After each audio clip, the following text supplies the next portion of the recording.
Hello internet and welcome back to the channel. Welcome back to Squiggy Plays.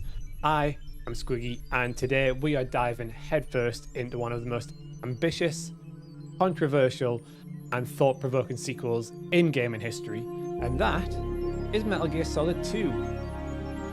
So you can see that lovely artwork there as well. So this game was released in 2001, obviously a sequel to the original Metal Gear Solid, which we discussed a couple of weeks ago on the channel. I'll leave a little link somewhere for you to go and find that. So, like I said, released in 2001, this game wasn't just a continuation of the Metal Gear saga. It was kind of an experiment, shall we say, and it sort of challenged players' expectations and it tackled themes that are well ahead of its time, which we will come on to a little bit later on. But today we are going to explore its groundbreaking design, the unforgettable moments, and the legacy that makes this a topic of discussion. Even now, 24 years later, we are still talking about this game here, this lovely game, Metal Gear Solid 2. So grab your codec, load up on your rations, hopefully you don't get swapped out as the main character, and we're going to dive into this masterpiece. So the best place to start is an introduction to this game. The Metal Gear Solid 2 Sons of Liberty is the quintessential Hideo Kojima game. It is complex, it is deeply layered, and it constantly subverts your expectations, shall we say. Released in 2001 for the PS2, it was probably one of the most highly anticipated sequels in gaming history. Following on from the massive success of the original Metal Gear Solid, expectations were through the roof, and fans, including myself, couldn't wait to step back into the boots of Solid Snake and experience that cinematic stealth adventure, which we got in the first one, obviously. But what we got, what they got as well, was not quite what everyone expected. But we'll come on to that a little bit later on. The game pushed the limits of the PS2 hardware, something which Kojima is famous for, of wanting to do that from all the systems he's worked on. It offered jaw-dropping graphics, highly detailed environments, and some AI behavior that felt ahead of its time. Like, you had the ice cubes melted, and depending on the surface run, melted a bit quicker.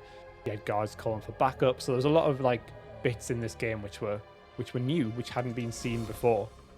But as always with Kojima, sometimes it's not about the technical stuff that he can do. It's always about story and the themes and kind of the way the players interact with the game world itself. So let's set the stage for this release of Metal Gear Solid 2. The late 90s, early 2000s, you could say they were a transformative period for gaming. PS2 was the hottest console around. Developers were loving developing for it, but also some of them were still sort of exploring what this new generation of hardware could do. Kojima and his team at Konami, RIP that team, knew they wanted to go big. Metal Gear Solid, it set such a high bar, and the sequel, they wanted to go a little bit better. They wanted to create something that wasn't just bigger, but also a lot smarter as well. Kojima also wanted the game to explore deeper themes like information control, the nature of identity, and the manipulation of narratives, all while delivering his blockbuster experience. And the hype leading up to this game was immense. Trailers showcased the jaw-dropping sequences with Snake on board the oil tanker. Fans were ready for another Solid Snake adventure. But if you've played this game before, you will know Kojima had a few tricks up his sleeve. So we're going to jump straight into the story there. I feel like we've kept off it long enough. We're going to go straight into the story because Metal Gear Solid 2 doesn't really just tell the story. It kind of deconstructs that idea of storytelling. So the game begins, fantastic prologue where you play as Solid Snake infiltrating the tanker to investigate a new Metal Gear prototype. Everything feels completely familiar. Stealth mechanics, the codec functions, the action, all of the good stuff from Metal Gear Solid 1. But then, after a shocking turn of events, the tanker sinks, and Snake is presumed dead. Which, obviously, if you've played Metal Gear Solid 1, you go, well, they can't kill Snake, because he's the main character. But fast forward 2 years, and the game shifts to a new protagonist called Raiden, who is a rookie operative sent to a massive offshore facility called the Big Shell. His mission, very simple: rescue the president from a terrorist group called the Sons of Liberty. And what follows is a journey filled of twists and turns, from the Dead Cell members, the crazy Dead Cell members, may I add, to the return of Revolver Ocelot, who is now possessed by the ghostly arm of Liquid Snake. But beneath the surface, the game explores complex themes, the nature of free will, the manipulation of digital information, and the blurred lines between reality and simulation. And then there's the infamous ending, and I don't want to spoil too much. I mean, we'll spoil a lot of the story by what we've said so far, but it's very bold, it's very divisive, and Kojima does pull the rug out from the player. It did to me as well, questioning sort of not just the story, but video games in general. And I feel like we can go straight on to some memorable moments. Metal Gear Solid 2 is absolutely packed with loads of unforgettable moments, and they've stuck with players for years. You've got the opening sequence on the tanker. That is one of my favorite sequences of all time. Running across the George Washington Bridge, Snake in a stealth camo, cigarette in hand, obviously, and then doing an abseil off the bridge onto the tanker. It's beautiful. And it carries on, Snake seeking through the tanker, obviously chucking it down with rain. You've got lightning flashes in the background. It's a masterclass in just atmosphere and tension throughout all of that. And then obviously, a memorable moment, maybe for the right or the wrong reasons. This is the first time you take control of Raiden.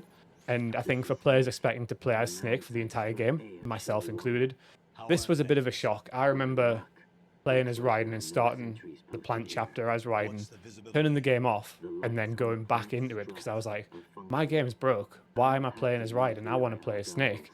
But I realized that obviously that was the way the game was meant to be.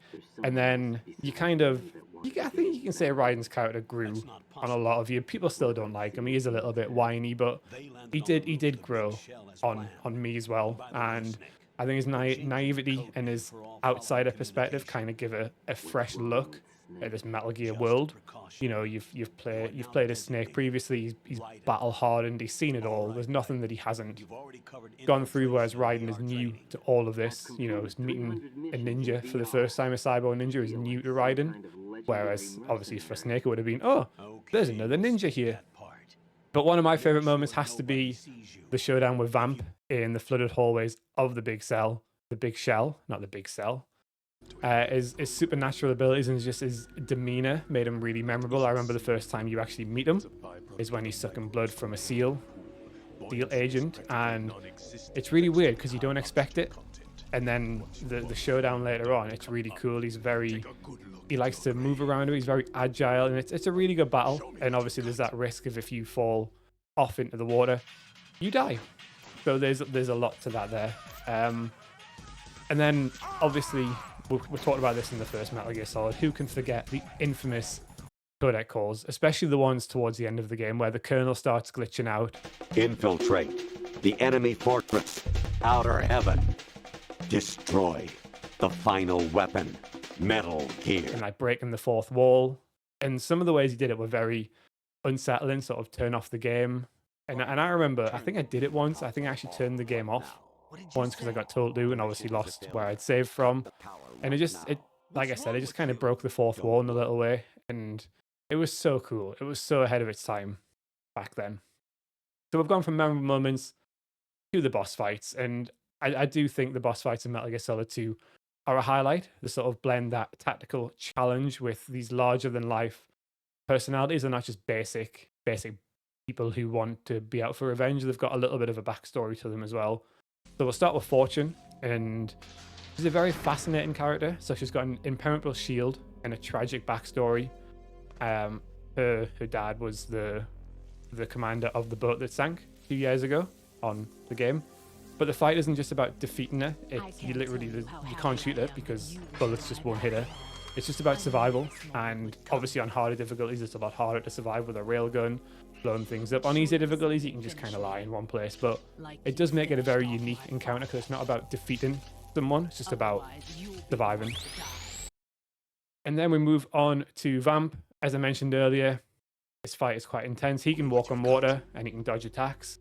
We cannot do any of that, apart from maybe rolling out of the way if we're lucky. And it kind of makes for a very high-stakes showdown because, like I said earlier, if you fall in the water, you are dead, whereas he can just walk on it. And then you come to Fat Man, who is a very quirky, but also a very deadly bomber who rolls around on roller skates with a glass of wine. What more could you want? And in that boss battle, he plants bombs around as well, so you've got to disarm the bombs within the time limit while also killing him as well. And it just makes you like sort of think fast and use everything that you've learned from the previous part of the game, just arming the bombs, to kind of work out where you need to go, how quickly you can do it. It's very interesting boss battle. And then you've got the Solidus snake fight. The final boss, it's a very deeply personal and emotional battle. Solidus represents that twisted father figure to Raiden, and the duel atop Federal Hall is a very fitting climax to Raiden's journey. And each fight feels distinct, and like the first game, every boss has a backstory that adds that little bit of emotional weight to their encounter. So like I mentioned before, it's not just a random person who's out for revenge. There's all little bits and bobs, all little stories entwining between all these little boss battles as well. So let's move on to the legacy of Metal Gear Solid 2. So you could say Metal Gear Solid 2 was polarizing at launch, and I think the decision to swap Raiden with Snake was very controversial, and that's what kind of caused it. But it has come to be regarded as it's a masterpiece, basically. The themes of information control, fake news, and the manipulation of narratives, they feel very eerily precedent in today's digital age. You know, you see a lot of people talking about these different things like AI taking over, how news aren't newspapers, but different news outlets can control narrative to help maybe someone look better than someone else. And like I mentioned, the decision to replace Snake was controversial, but it was very bold. It was a very bold choice by Kojima. And I think it was done to challenge players' expectations, and whether you loved it or you hated it, it's a game that sparked countless debates about whether it was the right thing to do. I think that's a testament to the ambition of the story and what Kojima wanted to do there. Technologically, it set a new standard for graphics, AI, and environmental interaction. We touched on a few bits earlier, but you can shoot out the lights, you can leave footprints in the rain, you can catch cold and sneeze, you can watch guards react to your every move and how they can call for backup.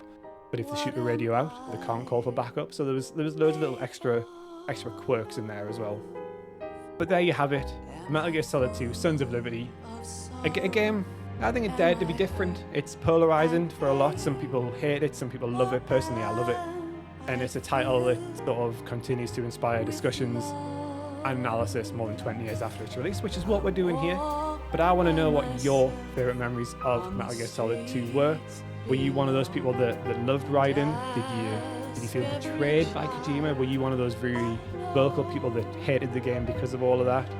Let me know in the comments below. Let me know on socials, Instagram, Squiggy Plays, and also on X @Squiggy Plays. Thank you so much for watching. Please make sure you hit the subscribe button and hit the thumbs up button, and I will see you next time. Goodbye.